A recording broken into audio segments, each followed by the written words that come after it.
Hello everyone, बहुत स्वागत है आप सभी का एसकेटी पॉडकास्ट हिट्स आप देख रहे हैं। मैं हूं आपके साथ शालिनी कपूर तिवारी। हमारे लंबे पॉडकास्ट को छोटे पार्ट्स में यहां आप लोगों के सामने मैं लेकर के आती हूं और इसीलिए आपको कहती हूं कि हमारी टीम की ये एक्स्ट्रा मेहनत है, जिसके लिए इस चैनल को ज़रूर आप सब्सक्राइब कीजिए। भारतीय अर्थव्यवस्था आगे किधर जा रही है और लगातार ये जो युद्ध की स्थिति है उसका क्रूड ऑयल के ऊपर क्या असर पड़ेगा, महंगाई कितनी बढ़ने वाली है, इन सारी बातों के ऊपर चर्चा आज हमने की है इन्वेस्टिंग माइंड्स के फाउंडर उत्पल चौधरी सर के साथ। ये पॉडकास्ट का पार्ट 2 आज आप लोगों के सामने है। क्या सेंट्रल बैंक की गोल्ड वाली बाइंग कभी भी इसके बाद रुकने वाली है? क्योंकि हम सबको पता है कि डी डॉलराइजेशन युद्ध जैसे ही खत्म होगा और स्पीड से बढ़ने वाला है। अभी खुद सेंट्रल बैंक को गोल्ड जरूर बेचना पड़ा, डॉलर की जरूरत है सभी को, लेकिन युद्ध एक बार जहां शांत होगा, वापस जो अनुमान है वो यही है कि सेंट्रल बैंक अपना जो सोने का भंडार है वो और ज्यादा बढ़ाने वाले हैं। तो ऐसी स्थिति में अभी तक हमने सोने को जो बढ़ते हुए देखा है, क्या भविष्य में ये डेकेड के अंत तक की अगर मैं बात करूं, स्पीड या ग्राफ सोने के ऊपर जाने का और बढ़ेगा? बिल्कुल बढ़ेगा। इसलिए बढ़ेगा क्योंकि सारा खेल डॉलर के डोमिनेंस का है और चीन फैक्टर है। देखिए, आप ये जो आप देख लीजिए, स्ट्रेट ऑफ हॉर्मुज को जो रोका गया है या जो भी ईरान पे हमला है, आप इसको चीन के पॉइंट ऑफ व्यू से देखिए। पहले उसने क्या किया, टैरिफ लाया, चीन पे लगाया कि चीन का इकॉनमी हिले उससे। चीन ने उसको रेयर अर्थ का वो दिखाया जो है, साउथ कोरिया में वो फिर पीछे बैकफुट पे गया और टैरिफ पे उसने जो है रिलैक्सेशन दे दिया। अब इसको मालूम है ट्रम्प को कि चीन की जो सबसे बड़ी कमजोरी है वो तेल है, और तेल वो सस्ता तेल लेता है। वो ईरान से सस्ता तेल लेता है और वेनेजुएला से सस्ता तेल लेता था।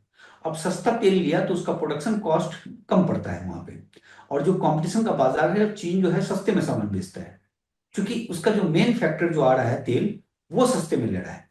तो क्या हुआ कि इसने वेनेजुएला पे पहले उसने जो है ब्लॉक किया उसको, फिर उसके हेड को उठा कर ले गया और अपने कब्जे में ले लिया वेनेजुएला को। तो वेनेजुएला का तेल चीन जाना बंद हो गया, नंबर एक। दूसरी बात कि अब उसको तेल जाने लगा जो है उससे, कनाडा से जाने लगा। कनाडा ने एक पाइपलाइन बिठाया समुद्र में और उसके जरिए उसके शिप पे भरा जाने लगा और वहां से जाने लगा। तो उसमें फिर उसने पनामा वाला हंगामा किया कि पनामा से उसका शिप बहुत ज्यादा जाता है, उसके कारण हंगामा किया, लेकिन कनाडा उसकी बात माना नहीं। और अब जो है ईरान से जब तेल जाने लगा तो ईरान का पूरा खेल हुआ, स्ट्रेट ऑफ हॉर्मुज को जो ब्लॉक किया कि वहां से चीन को तेल ना जाए, क्योंकि 90% तेल जो है ये उसका जाता है। जो खर्ग आइलैंड से तेल निकलता है, 7 मिलियन बैरल तेल निकलता है, लेकिन अभी 1.8 मिलियन बैरल के आसपास निकल रहा था। वो तेल 90% चीन को चला जाता था। तो चीन को रोकने की कोशिश किया। साथ में उसने चीन को कहा कि चीन अगर रुक जाएगा तो चीन आएगा तेल लेने अमेरिका के पास, क्योंकि उसके बाद जो बड़ा सोर्स है वो WTI है, तो वो ब्रेंड है। तो उसके लिए उसको डॉलर सिस्टम पे आना पड़ेगा, यानी डॉलर प्रणाली पाएगा, और वो अभी युआन पे ले रहा है। तो चीन को जब दिया तो चीन की तरफ से फिर धमकी आई कि आप हमारे शिप को रोक कर दिखाइए, और सी जिनपिंग का भी बयान है, जबकि वो लोग कभी बोलते नहीं थे चाइना, लेकिन ये एक ऐसे नब्ज पे हाथ रखा था कि वो उभर कर सामने आया। तो ये सारी लड़ाई जो है उसको लेकर है। और चीन को मालूम है कि जो देखिए पेट्रो डॉलर हिल चुका है पूरी तरीके से। दूसरी बात कि ईवान जो है, हालांकि अभी डॉलर की तुलना में कुछ भी नहीं है, 58% डॉलर का डोमिनेंस है, 5% ईवान का डोमिनेंस है। लेकिन जो आप फ्यूचर को देखिए आगे बढ़ते हुए, और देखिए देखिए चीन का जो ग्रोथ रेट है वो 4% से ऊपर है, 5% के आसपास है। वो वेरी करता रहता है 4.5 से 5 के बीच में। और अमेरिका का ग्रोथ रेट जो है 2% है। तो और दोनों के बीच में ये $30 ट्रिलियन का इकॉनमी है और चीन जो है $20 ट्रिलियन का इकॉनमी है। तो अगर आप इस पॉइंट ऑफ व्यू से देखें तो 2035 में जो है चीन जो है वो अमेरिका की इकॉनमी से बड़ा इकॉनमी हो जाएगा, सिर्फ 10 साल के अंदर में, जिस तरीके से उसका ग्रोथ रेट है। तो उस ग्रोथ रेट को रोकने के लिए, और चीन अमेरिका से बड़ा ना हो, इसको रोकने के लिए सारा चाल चल रहा है। तो अब ये चीज जो है, ये जो मूव है, ये अमेरिका को भारी पड़ता जा रहा है। और एक चीज देखिएगा कि चीन जो है लगातार 17 महीने से गोल्ड खरीद रहा है। तो गोल्ड जो है वो एक मजबूती देगा तमाम दुनिया के सेंट्रल बैंक को, तमाम करेंसी को। इसलिए गोल्ड का बाइंग नहीं रुकेगा, कम से कम 2030 तक तो रुकना नहीं चाहिए, ऐसा लग रहा है। अब सर गोल्ड का भी आप मुझे सपोर्ट लेवल और रेजिस्टेंस लेवल बता दीजिए। डिस्क्लेमर फिर से वही है कि भैया ये कोई आपके लिए निवेश से जुड़ी हुई जानकारी नहीं है, मैं बस अनुमान और कहाँ जाने वाला है सोने का भविष्य वो उत्पल सर से पूछ रही हूँ। तो सर क्या है सपोर्ट लेवल गोल्ड का, क्या है रेजिस्टेंस लेवल? गोल्ड का जो सपोर्ट लेवल है वो 4630 जो है वो बड़ा सपोर्ट लेवल है, और ऊपर जो है 5000 जो है वो एक बड़ा रेजिस्टेंस है। तो उसको क्रॉस करता है तो उस पर डिपेंड करता है। नीचे अगर आप जाएगा, अगर 4600 से नीचे 30 से नीचे जाता है, तो फिर 4500 जो है वो एक बहुत बड़ा सपोर्ट लाइन है गोल्ड का। देखिए गोल्ड में जो है, जो गोल्ड में बहुत तेज अगर गिरेगा भी मान लीजिए, तो वो तुरंत बाउंस बैक कर जाएगा। गोल्ड जो है जैसे गिरा था बीच में, उसमें हॉकी स्टिक बन गया था, और उसके कारण एक तेज शार्प डिक्लाइन आया, 4100 तक गया, और फिर वो तुरंत बाउंस बैक कर गया। तो गोल्ड के साथ है कि गोल्ड बाउंस बैक कर जाएगा, बहुत जल्द बाउंस बैक कर जाएगा। तो लेकिन जो भी है, यही एक सपोर्ट और रेजिस्टेंस है इस वक्त। तो 5000 का रेजिस्टेंस अगर टूटता है तो फिर वो आगे का मूव लेता है। ठीक है सर। अब थोड़ा हम बात कर लेते हैं क्रूड ऑयल की भी, क्योंकि मुझे लगता है हर देश की अर्थव्यवस्था तो अभी फिलहाल उसके ऊपर ही टिकी हुई है। दर्शकों को ये बात मालूम ही होगी कि चौथी बड़ी अर्थव्यवस्था भारत, और अग्रसर हम थे तीसरी बड़ी अर्थव्यवस्था बनने की ओर। लेकिन दुर्भाग्यवश भारत अब छठी अर्थव्यवस्था विश्व की बन चुका है। तो चौथी के बाद जो ड्रॉप आना चाहिए था सर, वो पांचवी अर्थव्यवस्था का आना चाहिए था। पर ये इतना भीषण ड्रॉप हुआ है कि वो छठी अर्थव्यवस्था बन चुकी है भारत। और हम सब जानते हैं कि इसके पीछे बहुत बड़ी वजह है रुपए का कमजोर होना। तो मुझे लगता है क्रूड ऑयल, जिसके ऊपर दारोमदार हर देश की अर्थव्यवस्था का है, वो आगे आपको कहाँ जाता है वो दिखाई दे रहा है। और ये लगातार ट्रम्प साहब के जो हॉर्मुज को लेकर के बयान है, अब तो वो कह रहे हैं हम दोगुना लगान वसूल करेंगे। कैसे नहीं दोगे? जो देश से ईरान नहीं ले रहा है उससे हम लेंगे। हमारे जहाज भारत के रोके जा रहे हैं सर। तो फ्यूचर क्या दिखाई दे रहा है? देखिए भारत में संकट तो रहा ही तेल को लेकर, और दूसरी बात हो गया कि तेल को लेकर हम डॉलर देते हैं तो उससे हमारा करेंसी कमजोर हुआ, बट नेचुरल सी बात है। दूसरी बात कि हमने गोल्ड की कोई बिकवाली की नहीं, जो भी 830 मैट्रिक टन के आसपास है, जैसे बाकी सेंट्रल बैंक ने गोल्ड को बेच कर किया, तो वो चीज किया नहीं। हो सकता है सरकार अभी चुनाव का समय रहा हो कि सरकार ने सोना बेच दिया, कंगाल हो गया, इस टाइप का एक माहौल बन सकता था, तो इसलिए उसको बेचा नहीं। तो जो डॉलर था, डॉलर के जरिए उसने किया। दूसरी बात कि क्या हो गया कि बहुत सारी कंपनियां जो हैं वो भी डॉलर खरीदने लगी। तो ये चीज देखा गया था कि सरकार जो है अपनी करेंसी को मजबूत करने के लिए जब डॉलर को बेच रहा था, तो वो कंपनियां डॉलर खरीद ले रही थी, तो वो प्रयास विफल हो जा रहा था। तो फिर बाद में सरकार ने उसको बोला कि भाई इस तरीके से नहीं करोगे। जब अंकुश का था, तो उस समय जब लुढ़क रहा था, तो फिर रुपया थोड़ा सा स्थिर हुआ, हल्का सा। और दूसरा क्या हो गया कि रुपया में जो दूसरे वाला जो ये हो गया कि गोल्ड हम लोग इतना प्रचुर मात्रा में खरीद रहे हैं, और सिल्वर, तो उसके कारण भी रुपया जाता है। तो भारत पे डबल मार है, एक तो तेल के कारण जो है रुपया, डॉलर जा रहा है, दूसरा गोल्ड सिल्वर के कारण जा रहा है। क्योंकि आप देखिए कि गोल्ड जो है 6.5 लाख करोड़ के आसपास कर्जा चला गया था। तो वो चीज जो है, ये दोनों चीज मिलकर हमारे करेंसी को कमजोर कर रहा है, जिसके कारण हम स्लिप होकर नीचे गए हैं जो है। लेकिन मुझे लगता है कि ये बाउंस बैक कर जाएंगे, इसलिए क्योंकि यूके का हालत वाकई में बहुत खराब है जो है, बहुत ही गंदा हालत है उसका। उसका करेंसी भले नहीं गिरा है, लेकिन है उसमें ये चीजें। तो वो चीजें धीरे धीरे, और वहां कोई ऐसा तो है नहीं, गोल्ड वोल्ड की खरीदारी तो इस तरीके से है नहीं जो भारत में लोग खरीदते हैं। तो वो एक प्रेशर जोन है, और मुझे लगता है कि वो वापस लौटेगा जो है, क्योंकि फंडामेंटल हमारा मजबूत है, और हमारे पास बहुत बड़ा जनसंख्या है, जिसके कारण बाउंस बैक करना चाहिए, ऐसा उम्मीद है। टाइम लगेगा, लेकिन हो सकता है 3 4 5 महीने 6 महीने के अंदर हम बाउंस बैक कर जाएं। मुझे ये भी आप समझाइए, क्योंकि आपने कहा कि इलेक्शन का टाइम है, लोगों तक ये मैसेज जाता कि अच्छा सरकार ने सोना बेच दिया है, तो इसका मतलब सरकार कंगाल हो गई है। क्या वाकई ऐसा ही होता है? अगर सेंट्रल बैंक की तरफ से बाइंग हो, सेलिंग हो गोल्ड की, सोना बेचा जाए सेंट्रल बैंक के द्वारा, सरकार के द्वारा, तो क्या इसका मतलब होता है सरकार कंगाल हो गई है?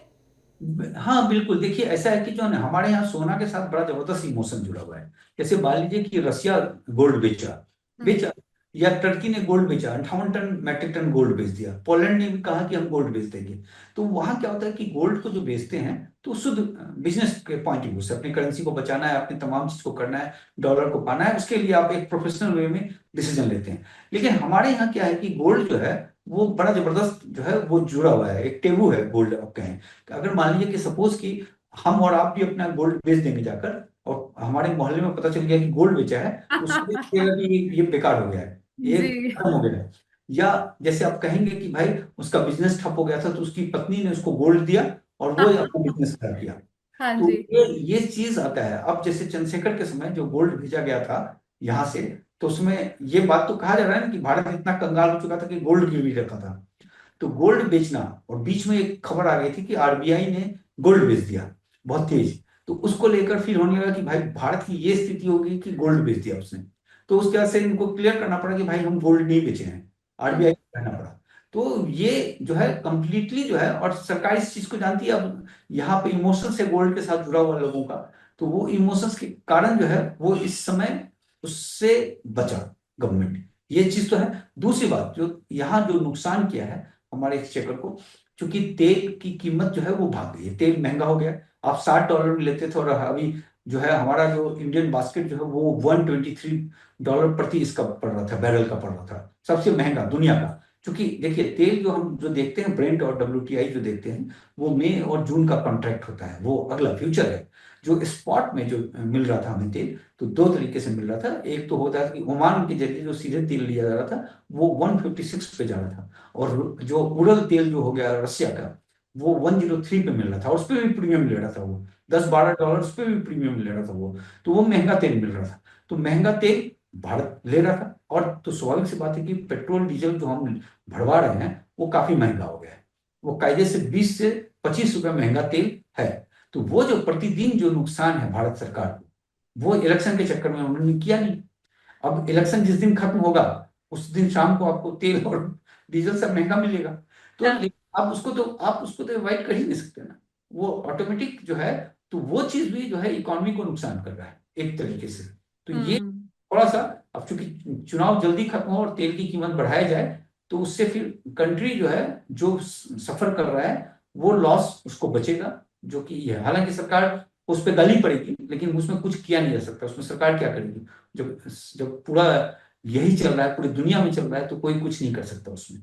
ठीक बात। मैं चाहती हूँ आपसे वापस मैं रिपीट करवाऊं इस बात को कि पहले चरण का चुनाव खत्म हो चुका है पश्चिम बंगाल में। दूसरे चरण का चुनाव अभी बाकी है, 29 अप्रैल को होना है। आप ये कह रहे हैं कि जैसे ही चुनाव खत्म होगा, मई से पेट्रोल डीजल के दाम बढ़े हुए होने वाले हैं। हम सबकी जेब के ऊपर असर आगे बढ़ने वाला है, सरकार बढ़ा देगी दाम, ये अनुमान है आपका? 100%, और कोई उपाय ही नहीं है। अब क्या बचेगा? अब सरकार जो है, पिछले 1 महीने से, दो हाँ। महीने हो गए लड़ाई होते हुए, 2 महीने से जो नुकसान हुआ है, वो जो है चला जाएगा। उसको तो बढ़ाना ही बढ़ाना है, नहीं तो इकॉनमी हिल जाएगी। अब मूडी ने जो ग्रोथ रेट बताया है, वो 6.8 था, उसको घटाकर 6% कर दिया है। वो तेल का इम्पैक्ट। फर्टिलाइजर महंगा हो गया है। दूसरी बात की, फर्टिलाइजर में भी जो सब्सिडी देते देंगे, वो भी नुकसान होगा, क्योंकि फर्टिलाइजर की कीमत डबल हो गई है ऑलमोस्ट उस पे। तो राइट। वो भी एक चक्कर है। अब सरकार उस किसानों के लिए किस तरीके से फर्टिलाइजर का प्राइस बढ़ाता है, ये सब है। तो काफी जबरदस्त प्रेशर जोन है। ये, और ये कोई इंडिया के लिए नहीं है, पूरे दुनिया के लिए है। पूरी हम्म। दुनिया में जो है ये प्रेशर जोन पे इस समय देख रहा है। और ट्रम्प के एक बेवकूफाना हरकत, एक महामूर्ख जो है राष्ट्रपति मिला है अमेरिका को, अमेरिका की जनता ने गिफ्ट किया है पूरी दुनिया को। तो उस मूर्ख राष्ट्रपति के कारण जो है पूरी दुनिया सफर करेगी। अब मैं ये भी समझना चाहती हूँ सर कि आपने हमें बताया कि यूके की हालत तो खैर खराब है। अब क्योंकि अभी तक पेट्रोल डीजल के बढ़े हुए जो दाम थे वो पास ऑन नहीं किए गए, जनता तक पहुंचाए नहीं गए। तो ये जो 2 महीने का नुकसान सरकार का है, नौकरियां जाती हुई हम ऑलरेडी देख रहे हैं। फर्टिलाइजर महंगा होगा, जो सब्सिडी गवर्नमेंट देगी वो भी हमारी अर्थव्यवस्था पर ही असर पड़ेगा। ये सारी बातें जो आपने बताई हैं, कुल मिलाकर क्या मैं मानूं छठी अर्थव्यवस्था भारत हो चुकी है, आगे और नुकसान होने वाला है, और देश की अर्थव्यवस्था अभी और बुरे दौर से गुजरने वाली है क्या? देखिए, अर्थव्यवस्था टाइटनेस रहेगा काफी, क्योंकि हमारा ग्रोथ रेट काफी ऊपर था, हम डेवलपिंग स्टेट थे, 7% के आसपास था। तो वो मूडी 6% बोल रहा है। अगर बहुत गंदा गिरेगा तो 5.6, 5.8 आ जाएगा। लेकिन अब इसका पैरामीटर चेंज हो चुका है। अगर पुराने पैरामीटर से देखेंगे तो ये 5 के आसपास हो जाएगा फिर। तो मतलब ग्रोथ में फर्क तो पड़ेगा, नो डाउट। अब इसमें से सरकार कैसे ओवरकम करती है, उस पे जो है वो देखना पड़ेगा कि इस पे हम्म। किस तरीके से स्टिमुलस के जरिए या तमाम चीजों के जरिए उस पर क्या रहता है सरकार का रोल। वो एक काफी पॉजिटिव है। लेकिन जो हमारे साथ जो एक सबसे पॉजिटिव बात है कि हमारा जो डेट टू कर्ज और जीडीपी का जो रेशियो है, वो 80% के आसपास है, 82% के आसपास है, जो कि राहत है। और बाकी दुनिया के अगर तमाम उसको देखें आप, तो जैसे कि अमेरिका 124% के आसपास है, जापान 230% के आसपास है, उसी तरीके से आप यूरोप के ज्यादातर कंट्री जो है वो 100% से ऊपर हैं, यूके को छोड़कर।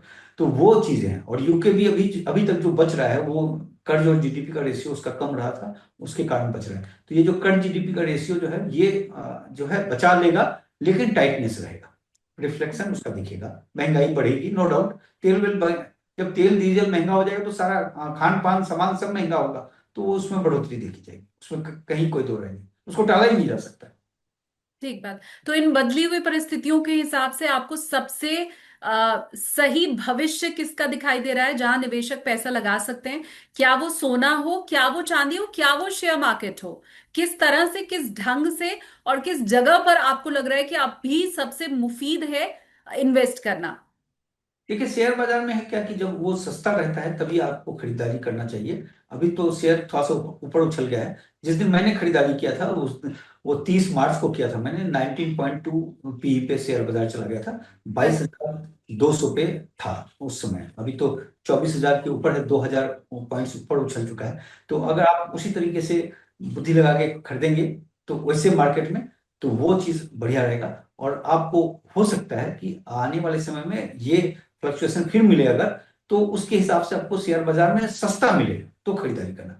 इस वाले बाजार में अभी 24,000 की इस अभी वाली परिस्थिति के हिसाब से वो ठीक ठाक रेट है, ना इसको हम महंगा कहेंगे ना सस्ता कहेंगे, ये बीच का रेट है। तो यहाँ पे आपको डिपेंड करता है कि आप शेयर्स को देखकर जो भी होता है, जो उसका 200 डे मूविंग एवरेज के नीचे अगर वो मिलता है फंडामेंटली स्ट्रॉन्ग शेयर्स, और जिसका इम्पैक्ट तेल और इसके कारण कम पड़ेगा, तो ऐसे चीजों को आप खरीद सकते हैं। बाकी गोल्ड जो है वो एवरग्रीन है, गोल्ड मजबूत रहेगा, तो उसमें तो कोई दो राय तो है नहीं। लेकिन एक बात का ध्यान रखिएगा कि गोल्ड सिल्वर में जो आपको ग्रोथ मिलता है, जो परसेंटेज मिलता है, वो कोई 100% आपको मिलने वाला नहीं है। वो 12%, 14%, 15% के ही आसपास मिलेगा, उसी को मानकर चलिएगा। शेयर बाजार में भी उतना ही मिलता है। तो इसका मतलब कि आपको ये अपने मनी को प्रोटेक्ट करना है, तो ऐसे में डाइवर्सिफाई करना चाहिए, शेयर्स को छोड़ना नहीं चाहिए। क्योंकि शेयर्स खरीदने के लिए अगर आपका लंबा होराइजन है तो इससे बेहतरीन कोई मार्केट नहीं हो सकता। क्योंकि जैसे मैंने आपको बताया कि मैंने 30 मार्च को जब खरीदा, 19.2 पीई था, तो उसके बाद मैंने ये सोचा कि यहाँ से कितना गिर सकता है, 18.6 पीई हो सकता है ज्यादा से ज्यादा। क्योंकि 17.6 पीई जो है वो कोविड काल में हुआ था, जबकि सब लोग सोच रहे थे कि दुनिया बर्बाद हो जाएगी, डर जाएगा और तमाम चीज जाएगा। उस दिन भी मैंने खरीदा था कोविड में, 17.6 के पीक पे भी खरीदा था। मैंने ये सोचा कि दुनिया जब बर्बाद ही हो जाएगी तो पैसा घर में रख कर क्या करना है, खरीद लेते हैं। तो वो खरीद लिया था। शानदार। तो इस बार जो है 19.2 के पीई पे मैंने सोचा कि यहां से गिरेगा तो कितना गिरेगा, 18.6। तो जो मेरे पास पैसे थे 50% लगाया हमने, 50% इंतजार कर रहा था कि वो मिले मौका, लेकिन मिला नहीं मौका, ऊपर भाग गया। तो वो चीजें हैं, तो आपको खरीदारी करनी पड़ती है। आप देखिए बाजार में, शेयर बाजार में यही होता है कि जब डरे लोग तो आपको खरीदारी कीजिए, और मार्केट को टाइम कभी मत कीजिए, कोई टाइम नहीं कर सकता। वॉरेन बफे साहब टाइम जो है वो इतने बड़े कैश पे बैठे हुए हैं पिछले 3 साल से, ये उनके दिमाग में रहा होगा कि बाजार गिरेगा, लेकिन गिरा नहीं। और जो 3 साल में जितना भाग गया मार्केट, अगर वो 30% भी भाग गया, तो अब मार्केट गिरेगा भी तो कितना गिरेगा, 30% गिरेगा, तो ठीक बात बात। बड़ी हो जाएगी। तो ये जो है, इसलिए टाइम वाइम करना नहीं चाहिए आदमी को, अपने पैसे को लगाना चाहिए, सिप के जरिए लगाना चाहिए। जितना पैसा लगा रहे हैं, आपको अगर पहले एक बार में लगाते थे उसको 5 बार में लगाइए, लेकिन लगाइए, छोड़िए मत बाजार। मार्केट को टाइम नहीं करना चाहिए, वो बात तो ठीक है सर, लेकिन मुझे लगता है ये राज तो आज आप बता ही दीजिए। कहते हैं कि कोई टॉप पे बेच नहीं पाता है, कोई बॉटम पे खरीद नहीं पाता है। फिर आपके अंदर वो कौन सा जादू है कि हर बार बॉटम क्या रहेगा, आप लो पे कैसे हर बार खरीद लेते हैं? अभी भी आप कह रहे हैं कि आपने 30 मार्च को खरीद लिया, 22,000 पे उस दिन मार्केट था। अब तो निफ्टी 24,000 हो गया है। कोविड टाइम में भी आपने कहा कि आपने बिल्कुल लोएस्ट प्राइस पे खरीदा, तो आपको कैसे मालूम चलता है बॉटम क्या है मार्केट का? मुझे वो राज जानना है। देखिए वो उसमें ना वो चांस की बात भी होगी। अब चूंकि हम रिस्क लेते हैं, मुझे लगा कि नीचे गिर चुका है तो कहाँ तक गिरेगा। तो हम्म। ये, और सबसे बड़ी बात कि हमने 27 सितंबर या 24 सितंबर 2024 को मैंने शेयर बेचा था कि ये पीक आ गया है और यहाँ से नीचे गिरेगा, और उसके बाद से नीचे गिरना शुरू हुआ था, बहुत तेज गिरना शुरू हुआ था। तो वो भी एक चांस की बात है। लेकिन वो देखिए ऐसा होता है कि कुछ ना वो एक तो जो टेक्निकल चार्ट वार्ट तो कुछ नहीं होता है, वो आदमी चूंकि 32 साल से शेयर बाजार में है, तो एक ना वो जो क्या बोलते हैं, इंट्यूशन टाइप का हो जाता है। वो देखने के बाद, चीजों को देखने के बाद लगता है कि इसके नीचे और क्या जाएगा। और उसमें हाँ। रिस्क रहता है, क्योंकि आपको तब रिस्क लीजिए कि जब आप जो है एक अपना इमरजेंसी फंड रखिए और तमाम चीज रखिए। तो उससे नीचे, अगर मैंने कहा ना कि अगर उससे नीचे जाता तो 19.6 के बाद कितना जाता, 18.6 जाता।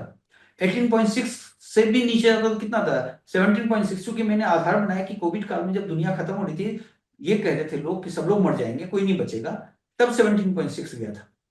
तो दुनिया तो खत्म नहीं हो रही है ईरान केस से, तो कितना गिरेगा? अगर मान लीजिए कि गिर भी जाता तो हम्म। 10% और गिरता वहां से।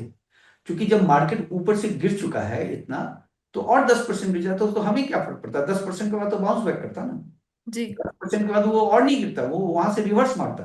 हम्म। तो हम जहां खरीदते उस जगह पे फिर वो वापस आ जाता, तुरंत वापस आ जाता।